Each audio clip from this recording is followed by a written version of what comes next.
Let's talk about the new Vivette palette from Adept Cosmetics. Love this packaging. There's glitter under the lace and it's very sparkly and feels very, very luxe. And here is the inside color story. I would say this is an unconventional color story. There are some primary colors in here, that being the blue and the green. And while this isn't necessarily primary color, it is very vibrant. And then of course some very sparkly shimmer shadows. There's some multi-chromes, holochromes, varying different textures. And I will be showing you detailed swatches of all of the shimmers and some comparisons as well. The way I look at this color story is really kind of like one matte in the crease and a shimmer on the lid, or one matte in the crease and then the black to deepen out the outer corner. And then of course you could do some very colorful looks. And they also launched more lip glosses, and these are different from the previous ones. These have a glass component and they feel really nice and luxe. And these two shades are ultra sparkly and shifty. I am wearing the shade right here, Nude Beige, over this lipstick, and this lipstick is from Flower Nose and it's called Golden Wheat.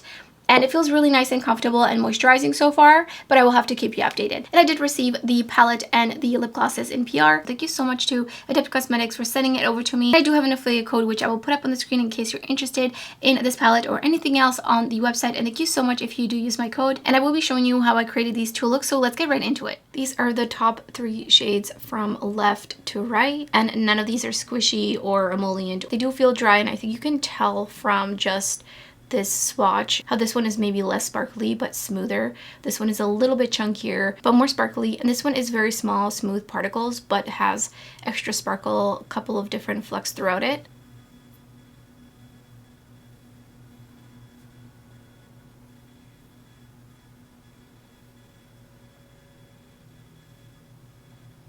And oh my goodness, this one actually looks like there's hollow maybe in there, like on an angle there. So Vivette is the multi-chrome. It is a pink flash with a teal base shifting to lime green. And Histoire definitely has hollow flecks throughout it. They're not very even throughout. Here's a closer look, so you could see the particles more dispersed throughout. It's a really beautiful mid-tone brown with silver flecks and then the hollow mixed in there. And these are the bottom 3 shimmer shades. This one's definitely a hollow. And in color, it's a little bit similar to Vivette. Texture-wise, it's most similar to Histoire. And then these 2 shades definitely have more texture. And Niaque is like the shades from the Minka palette, but maybe a little bit more finer and a little bit less flaky. So this one's got like an orangey red flash compared to the other shade, which has a pink flash. And none of these feel squishy or creamy per se. They do feel dry. The shade maybe has just a little bit of that feel to it. It feels a little thicker. President Class is definitely a multi-chrome and it is hollow. It is super, super shifty, beautiful, vibrant gold peach with a pink base, shifting to purple to blue to green. And then for the close-up, you can see the hollow particles. It does look like there are more hollow particles in Magic than in Histoire. And in Niaque is just super, super ultra glittery. It does smooth out, but it does have a little bit of a grittier texture, but not in an irritating way.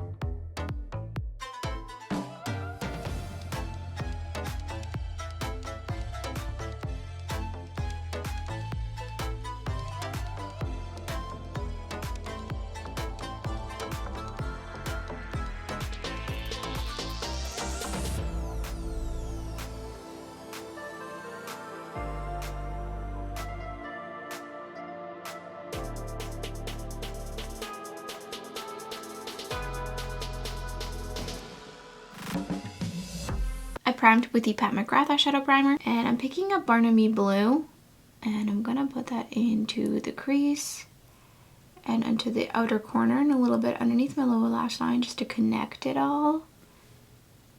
And just adding a little bit more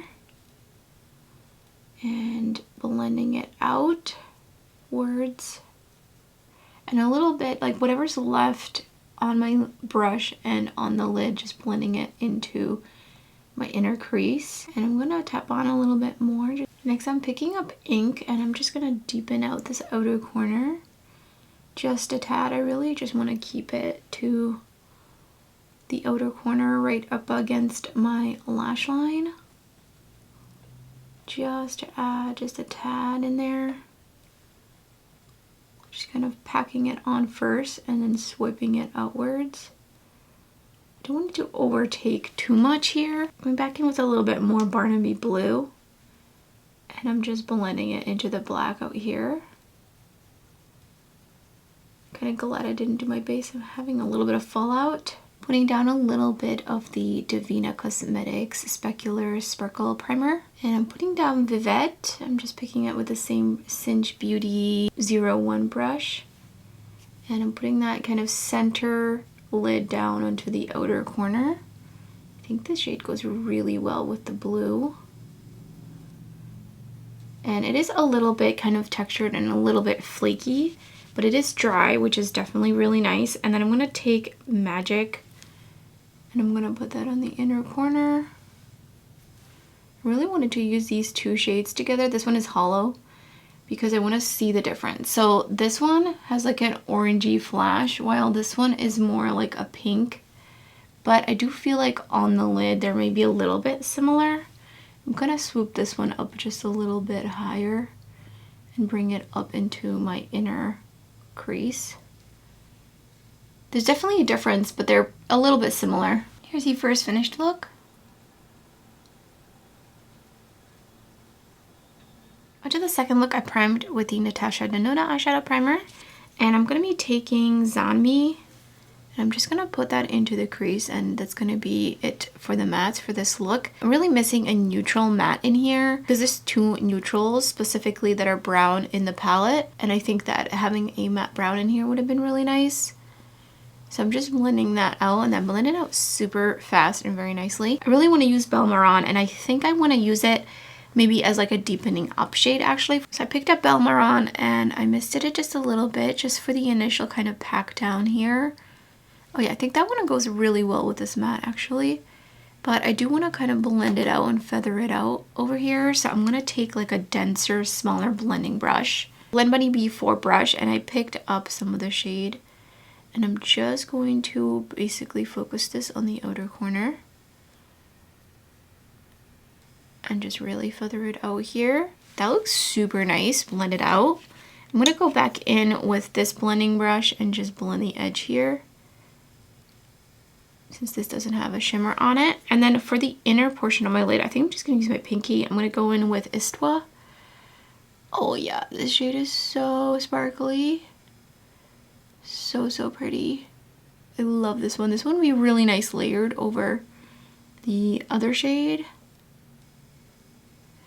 It's got silver flecks throughout it. It is so sparkly. Here's the second finished look.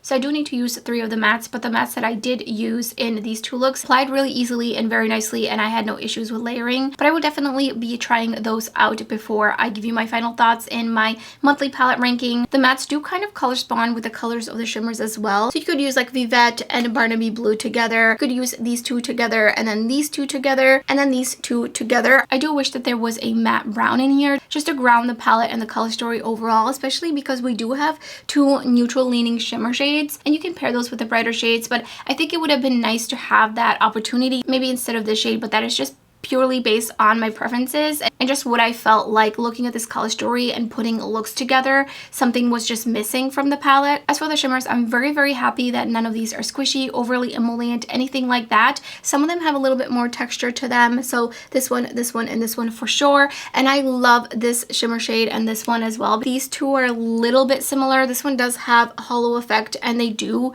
kind of strain on, flash a little bit differently. They do have a different base, but for the most part, they're pretty translucent. So they will for sure take on color, whatever matte you put underneath, but when you use them together in one look like I did for this one, they look very similar to each other. And I think the tonal variation gets a little bit lost, but I think if I layered this one over this shade or even this shade, then they would look more different from each other. So I feel like I really have to think about kind of what kind of looks I want to create with this palette. I think this palette would be great to use in conjunction with some other Adept palettes. I'm really happy to see the direction of the shimmers moving away from squishy, emollient, kind of textures for sure as somebody with hooded oily lids. But if you have hooded lids, I do recommend a tacky primer, especially with some of the more textured shades, just so that you avoid any sort of fallout throughout the day. And I will keep you updated on the lip glosses. So far, I'm really enjoying them. If you pick this palette up or any of the lip glosses, I would love to hear your thoughts. And if you enjoy this kind of content, then there will be other videos up on the screen for you so you can continue watching. I hope to see you next time.